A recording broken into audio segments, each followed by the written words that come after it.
నమస్తే వ్యూస్, మనం ఇప్పుడు హెగ్డే ఫర్టిలిటీలో ఉన్నాం. The most awarded doctor, infertility specialist in India, Vandana Hegde garu వాళ్ళు మనతో ఉన్నారు.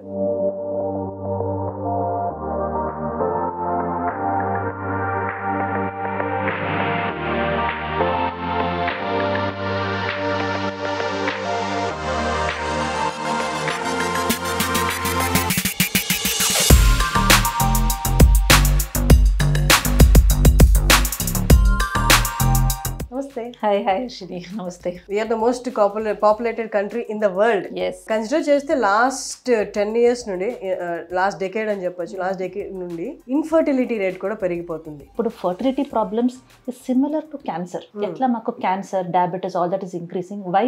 బికాస్ ఓవరాల్ మాకు society is changing, life style is changing, we are more westernised అని చెప్పొచ్చు. And there's a lot of gadgets that is come in to our world. So ఉంటుంది, yes, but today I can see there's a conscious change among all our at least this next generation who are realizing this changes. But that damage done, no? Damage, yes. See, damage has taken so many years to do. Yeah. It is going to take that many years for us to reverse. But yes, today because we are all becoming more conscious, I'm sure it's going to be a positive change. ఇది ఏదైతే birth ఇస్తుందో ఈ world లో, ఏదో మూవీలో ఒక dialogue ఉందన్నమాట, birth ఇచ్చేవి రెండు, ఒకటి ఎర్త్, ఇంకొకటి స్త్రీ. సో హైలీ డ్యామేజ్ జరుగుతుంది ఫస్ట్ సాయిల్ కి, తర్వాత ఉమెన్ గర్భసంచి మీద. దట్స్ వాట్ మన ఇన్ఫర్టిలిటీ గురించి మాట్లాడాలి. నెక్స్ట్ బర్త్ అనే దాని మీదే కంప్లీట్లీ ఎఫెక్ట్ పడుతుంది. చాలా మంది ఇప్పుడు ఫర్టిలిటీ ట్రీట్మెంట్స్కి వచ్చినప్పుడు అమ్మాయి వాళ్ళకి ఎగ్ క్వాలిటీ అనేది చాలా తగ్గుతుంది. ఇప్పుడు even youngsters are getting very poor quality eggs. అట్లనే అబ్బాయిలోనూ స్పర్మ్ కౌంట్ తగ్గుతుంది, మొటిలిటీ తగ్గుతుంది, స్ట్రక్చర్లీ అబ్నార్మల్ ఫార్మ్స్ ఎక్కువ అవుతుంది. So it is becoming very difficult for us to create that perfect seed. Madam, చాలా ఐవీఎఫ్ సెంటర్స్ వచ్చేసాయి. కొన్ని ఐవీఎఫ్ సెంటర్స్లోకి వెళ్ళిన తర్వాత పాపలో వీళ్ళు ఆ ట్రీట్మెంట్ గో త్రూ అయ్యి అలా హెల్తే డ్యామేజ్ అయిపోతుంది. బికాస్ సర్టిఫైడ్ ఫర్టిలిటీ సెంటర్స్కి వెళ్ళక ఏదో తక్కువ రేట్కి వస్తుందని. మీరు as a awarded specialist in infertility, మీరు చెప్పండి, what are the parameters they should consider first of all వెళ్ళడానికి, ఒక ఫర్టిలిటీ సెంటర్కి వెళ్ళి వాళ్ళు కన్సల్ట్ అవ్వడానికి? అది సూపర్ స్పెషాలిటీ ఎవరు చదువుకుంటారు వాళ్ళకి ఇంకో 1.5-2 years కోర్స్ అది. So that is the right doctor because they will have complete knowledge on how to treat the patient end to end. అన్ని తెలియాలి. That is one important because at the end of the day ఒక patient is under the doctor. So doctor specialisation is important. And ఇంకోటి ఏమంటే fertility ఒక డాక్టర్తోనే కుదరదు. So they require a lot of infrastructure because అన్నికి we need a something called the embryology lab. అన్ని lab లో it's like research, embryology lab లో జరుగుతుంది. సో దట్ ఏమవుతుంది, ఎవ్రీ 5 to 10 years కి there are lot of new technology that is coming and advancements that are coming. ఇప్పుడు మేము ముందు Day 3 transfers చేస్తున్నాము, ఇప్పుడు Day 5, Day 6 వచ్చి బ్లాస్టోసిస్ట్ కల్చర్ అది. ముందు స్లో ఫ్రీజింగ్ ఉంది, ఇప్పుడు విట్రిఫికేషన్ వచ్చింది. ముందు మాకు జెనెటిక్ టెస్ట్ చేయాలని తెలియదు ఎంబ్రియోస్కి, they were failing IVF. But today genetic test on embryos have come. So ఎట్లా జెనెటిక్స్ అడ్వాన్స్ అవుతుంది అంతా మాకు IVF is advancing at a faster space. So ఇన్ఫ్రాస్ట్రక్చర్తో the doctors qualification is important. Special case ఉంది, even కొన్ని మూవీస్లో కూడా ఈ కేసు చూపించారు. ఏంటి అంటే the woman, single woman wants to get pregnant, అంటే ఫిజికల్లీ అటాచ్మెంట్ లేకుండా she wants to be a parent, ఒక సింగిల్ మామ్ గా. వాళ్ళకి ఏ కైండ్ ఆఫ్ ట్రీట్మెంట్ ఉంటుంది? ఒక పెళ్లి కాని స్త్రీ ప్రెగ్నెంట్ అవ్వాలి, మదర్ అవ్వాలి అనుకుంటే వాళ్ళకి మీరు ఇచ్చే ట్రీట్మెంట్ ఏంటి? See, she can go through her IVF treatment. So today we have got donor sperms. So she'll have to source the sperm from, ఇప్పుడు ఎట్లా మాకు బ్లడ్ బ్యాంక్ అని ఉంది అట్లానే ART బ్యాంక్ అని ఉంది. So there we'll get the sperm source because a baby is done with 2 partners kada. So she will have, if she has a good, reasonably good quality egg, she can go with her own egg. So she can go through the IVF process where మాకు stimulation చేస్తాము. We can take out her oocytes and use with the sperm embryos తయారు చేసి పెట్టొచ్చు. Now why IVF? Because comparatively IVF లో success rate ఎక్కువ, because our success rates are nearly 60-70%. If she doesn't want that, she can still go through one simple IUI process. IUI అంటే artificial insemination.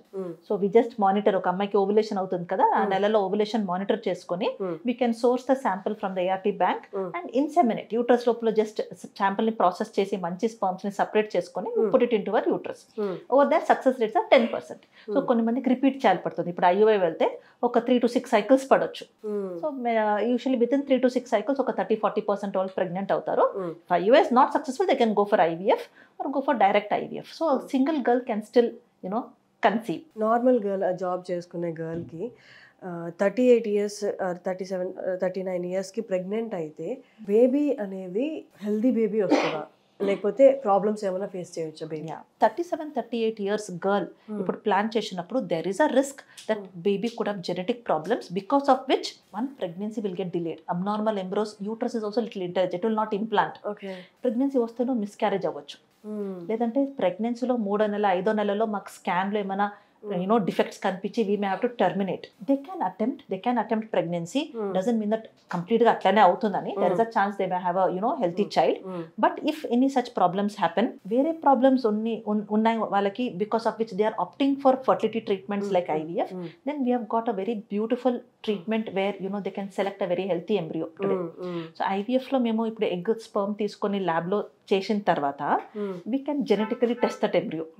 మేము biopsy చేసి అది will just send that few cells to the genetic lab. వాళ్ళు ముందే ఈ బేబీది DNA test చేసి మీకు చెప్పేస్తారు ఇది మంచిగా ఉందా లేదా అని. మేడం ఇందాక మీరు చెప్పారు కదా ఎగ్ ఫ్రీజింగ్ అనేది అమ్మాయిలు చాలా మంది వస్తున్నారు చేయించుకుంటున్నారు. బట్ ఎగ్ ఫ్రీజింగ్ అనేది ఎన్ని ఏళ్ళ వరకు ఉండొచ్చు, చేయించుకొని ఉండొచ్చు? అంటే మెనోపాజ్ కూడా స్టార్ట్ అయిపోతుంది కదా, సో ఎన్ని ఇయర్స్ ఈజ్ గుడ్? ఒక సింగిల్ అమ్మాయి వస్తుందంటే we do only egg freezing, so they can store it for 10 years easily. So 10 years వరకు మా క్రయో ట్యాంక్ లో ఉంటుంది, where we maintain it with liquid nitrogen, అదని వీ కూడా maintain it. So at that time she can come any time. So వాళ్ళకి కావాలన్నప్పుడు eggs తీస్తాము, వాళ్ళ పార్ట్నర్ అప్పుడు పెళ్ళి అంటే we can use their sperm, create the embryos and transfer it. So couples ఎవరు ఇప్పుడు IVF కోసం వస్తున్నారో now they are also freezing their embryos. Extra embryos వచ్చింది వాళ్ళు ఫ్రీజ్ చేసుకుంటున్నారు, that also we can maintain for about till 10 years. We have patients where 6-7 years తర్వాత వచ్చి వాళ్ళు సెకండ్ బేబీను అదే ఎంబ్రియోస్ తో చేయించుకొని they have had pregnancies and delivered. And ma'am ఇంకొకటి IVF చేసుకునే వాళ్ళు ఎన్నిసార్లు చేయించుకోవచ్చు? అంటే కొన్నిసార్లు ఫెయిల్యూర్ కూడా అవుతుంది కదా, what is the limit? IVF is actually very safe procedure.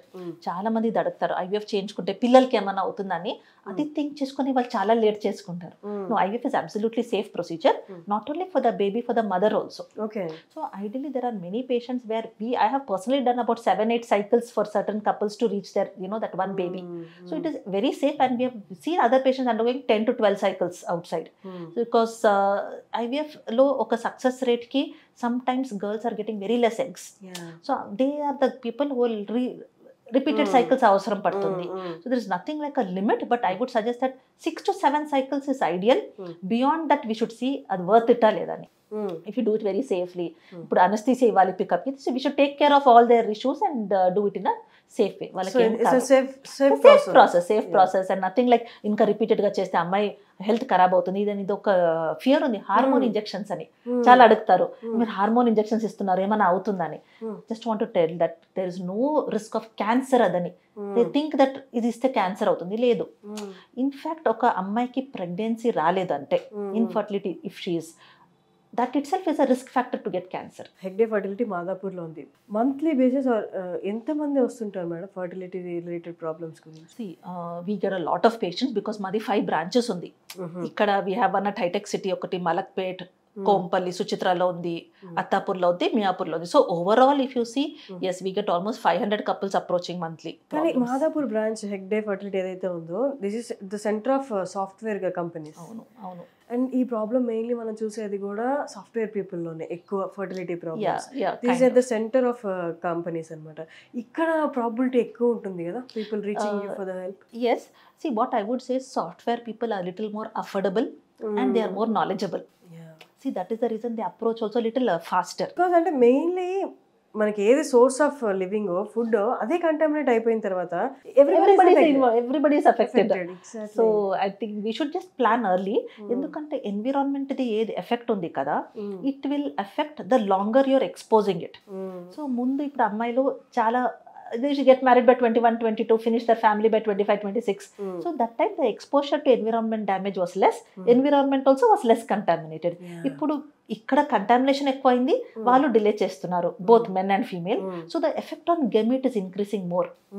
So by the time they come, uterus, egg, sperm 3 effect అయి వస్తున్నారు, which is creating little more difficulties for them. అందుకే IVF procedures are increasing. So viewers చూస్తున్న వాళ్ళు ఎవరైనా approach అవ్వాలి అనుకుంటే Hegde ఫర్టిలిటీని, Indira madam దగ్గర appointment కావాలి అనుకుంటే, you could reach to the Hegde fertility సెంటర్కి మీరు రీచ్ అవ్వచ్చు, లేదా మీరు నెట్లో ఫోన్ నెంబర్ అవైలబుల్ ఉంది, మేము కింద కూడా స్క్రోలింగ్లో పంపిస్తున్నాము నెంబర్, దానికి కాల్ చేసి మీరు మేడం అపాయింట్మెంట్ తీసుకోవచ్చు. మీకు ఫర్టిలిటీ రిలేటెడ్ ఏ డౌట్స్ ఉన్నా మీరు మేడం అపాయింట్మెంట్ తీసుకొని మీరు డౌట్స్ క్లియర్ చేసుకొని ఇన్ కేస్ ప్రొసీజర్ రిక్వైర్డ్ అయితే దానికి వెళ్ళొచ్చు. Thank you so much ma'am, thank you so much, great talking to you and you shared great knowledge with us. I hope ఇదంతా వ్యూయర్స్కి హెల్ప్ అవుతుంది అనుకుంటున్నాను. Thank you so much. Thank you so much.